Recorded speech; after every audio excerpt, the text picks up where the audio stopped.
It was the night of my wedding and I was overwhelmed with happiness. My greatest desire had been fulfilled. Maham was the girl for whom I had stood against the entire world just to marry her. My family, especially my mother, was completely against this marriage, but after a great struggle I managed to convince them because I couldn't imagine even a moment of life without Muhammad. Ever since my mother found out that I loved Muhammad, her attitude towards me changed. She stopped speaking to me properly, stopped eating and drinking normally. I tried countless times to explain to her that Mahami was a good girl, but she would always give me strange looks and say everything looks perfect from afar. She seems good to you now because she's still in her mother's home.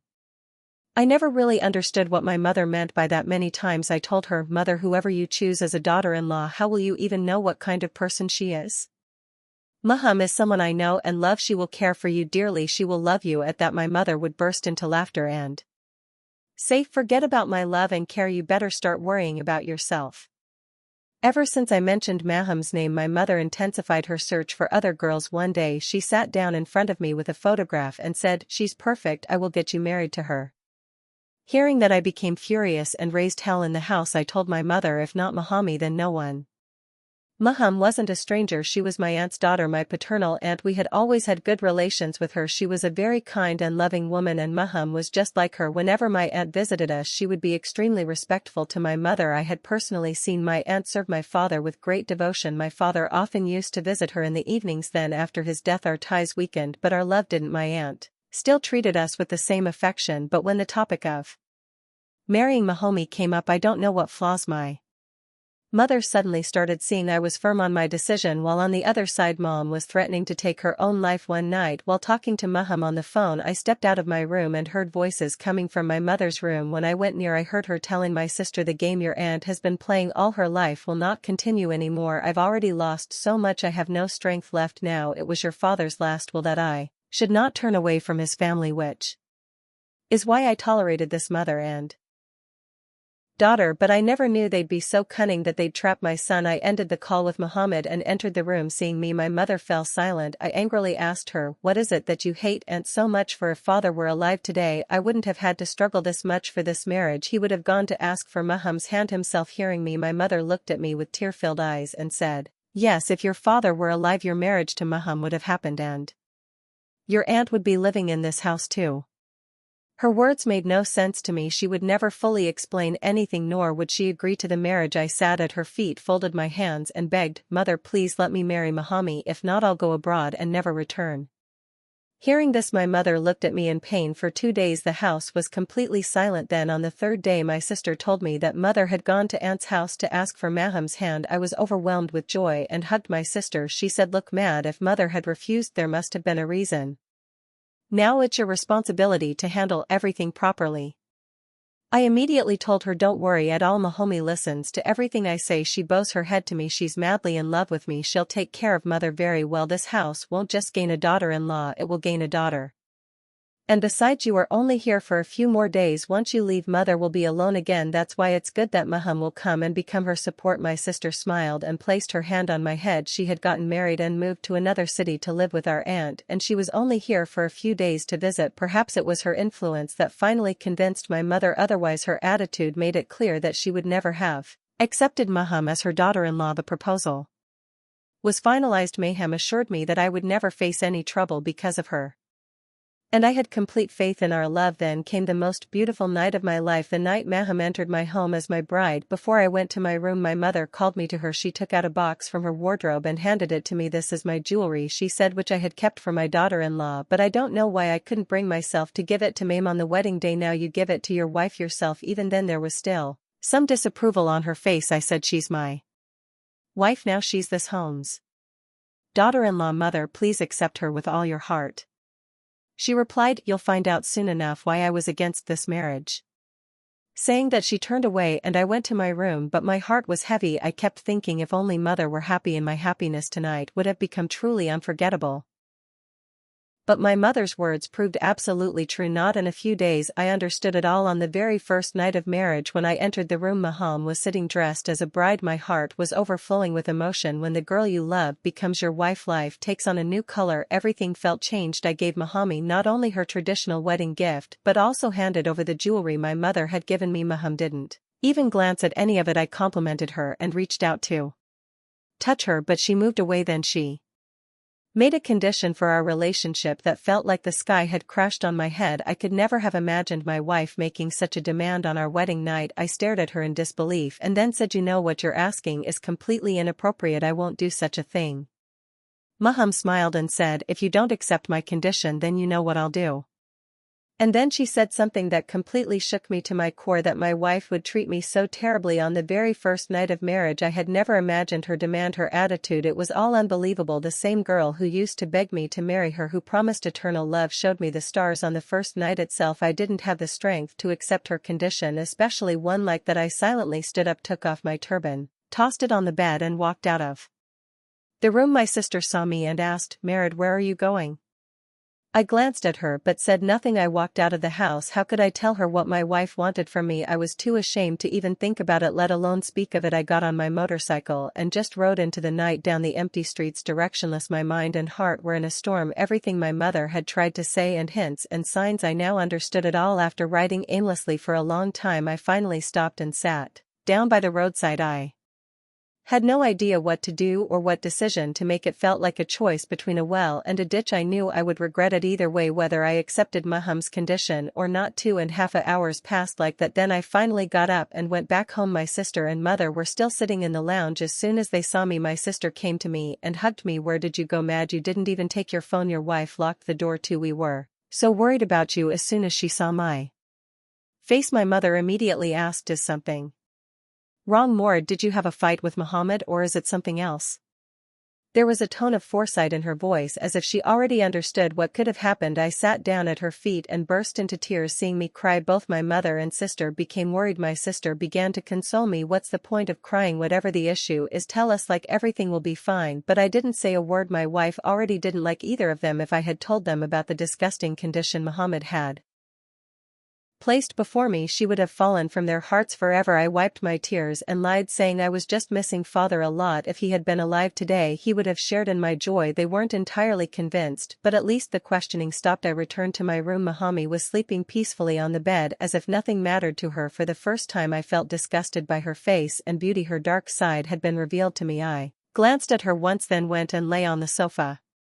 All my dreams had turned to dust. This marriage now felt like nothing but a curse. What she wanted from me was something I simply could not under any circumstances but do. The next morning I was awakened by Maham's loud shouting. I shot up in panic. She was yelling angrily at whom I didn't know. When I looked up, I saw her clothes hadn't been ironed. She was screaming for my sister. "When will my clothes be ironed? I'm a new bride. I need to get ready. My family is coming. No one here even cares." Seeing Mom speak to my sister like that set me on fire. From inside, maybe she was still venting the frustration from last night. I said in a firm tone, "How are you talking to my sister?" Before Maham could respond, my sister raised her hand to silence me. "It's okay," she said gently. "It was my mistake. I forgot to iron her clothes. She's a new bride. It won't look good if she does the housework herself." My sister took Maham's clothes and began ironing them right there in the room. Because she was present, I kept my mouth shut, but in my heart I wanted to slap Mahami across the face. Before the wedding she couldn't stop praising me. Her voice used to barely leave her throat. Now, on the very first day of marriage, she was treating my family like her personal servants. After my sister finished ironing and left the room, I followed her and apologized. She smiled and said, "It's all right. I really did forget."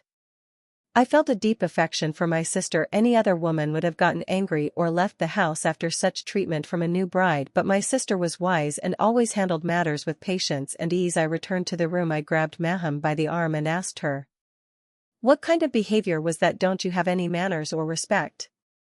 Maham looked at me with hatred and said, "All I did was make a small request, just one condition. Don't you love me enough to agree to just one thing?" I replied, "You know what you're asking is wrong. How can I as a man do something like that? You know it's sinful. If you had said this before the marriage, I would never have married you."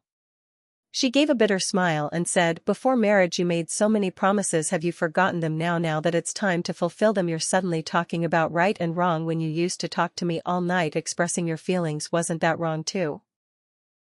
She pulled her arm away and stood in front of the dressing table getting ready. I was left speechless. The way she answered everything made it clear to me why my mother had tried to stop this marriage. My mother had probably seen through Muhammad's true nature already. It was I who had been blinded by love, but what surprised me most was that I had never noticed any of this before. There had never been any signs that Muhammad would turn out like this after marriage. Maham's family came, but I didn't go to meet them. She had breakfast and left with my aunt on her own. In the evening my mother said, "Go and bring Maham back, we have the wedding dinner tonight and she needs to go to the salon too." At my mother's insistence I forced myself and went to Maham's house, but she repeated the same thing. If I agreed to her condition, only then would she return with me. I felt like the ground beneath me had slipped away. I had never imagined she would bring this up again, especially at such a time. I couldn't bring myself to tell my mother, but I did call my aunt and told her what Muhammad wanted. After hearing me, my aunt lowered her head and said, "Son, every woman has this desire.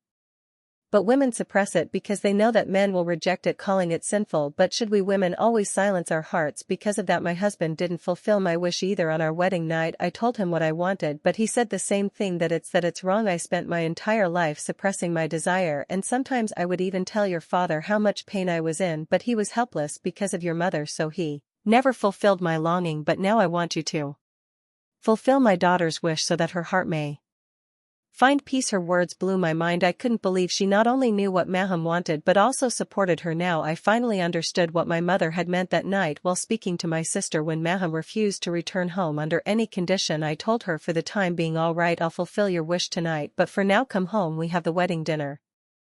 Upon hearing that, she happily came back with me. The event passed peacefully, but I had no intention of agreeing to her demand that night. Instead of going to my room, I went to my mother's room and sat down at her feet. She gently ran her hand through my hair and asked, "What's wrong, son? You look worried. Is everything all right?" I had made up my mind I would tell my mother the entire truth, only she could find a solution or make a better decision. What Maham wanted was forbidden, and I could not agree to it under any circumstances. With hesitation and avoiding her eyes, I told her about Muhammad's immoral demand, the very one that had shaken me to the core. Mother stayed silent for a long time. Tears welled up in my eyes. I said, "You were right, mother, I made the wrong choice."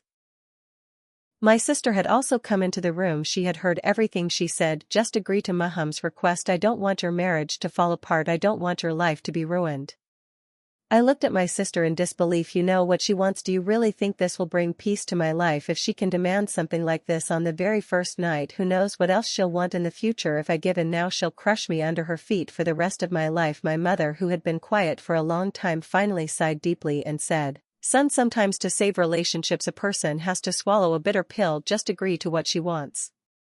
There was now a certain softness in my mother's tone, perhaps because Maham was now my wife and my life was tied to her. Only 2 nights had passed since the wedding, and if Maham had left at such a time, the world would have blamed my character. I shook my head and said, "No, mother, it's not possible. I will not do such a thing."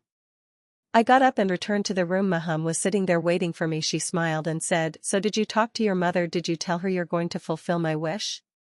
At her words I laughed bitterly and said, "That's your illusion, that I will fulfill this wish of yours. If it were lawful I would have considered it, but what you're asking is completely impermissible. For me to transfer my father's house in your name and snatch my mother and sister's share. According to Islamic law, my mother and sister have just as much right to my father's inheritance as I do. If this house were only mine, I would have happily written it in your name, but I cannot deprive my mother and sister of their rights. Matters of inheritance are extremely delicate. They carry great religious importance. I cannot simply steal their rights. I'll have to answer for it on the day of judgment. I'll have to face my father. He entrusted me with this house, made me the custodian of its documents. That doesn't mean I can gift it away. I understand that having your own home is your right. Every woman has the full right to a secure life from her husband. Right now I can get you a rented house, but not this one. I didn't know how your mother troubled my uncle all his life for a house and tried to get my grandfather's house in her name, but my uncle and my father were both kind and pious men. They never made any unjust decision. In fact, my father distributed the inheritance according to Islamic law and even gave our paternal aunt her rightful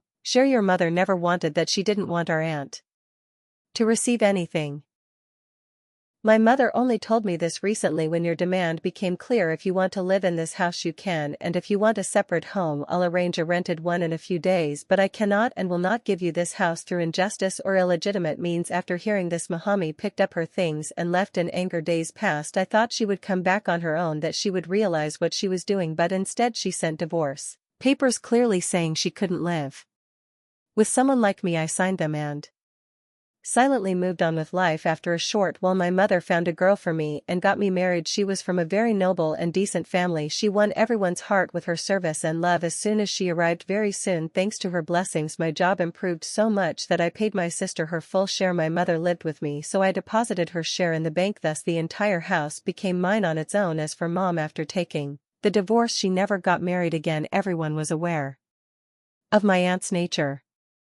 She still lives at her mother's house. I've heard her condition is very poor. She often cries and regrets what happened, but now nothing can be done. I've moved on with my life and I'm thankful to God for blessing me with a wife like Fatima. Sometimes I think I made the right decision at the right time. Had I bowed to Muhammad's first threat and transferred the house to her name, she might have treated me like a servant for life. I only did what the religion instructs, and I feel it's because of that obedience that such beauty entered my life.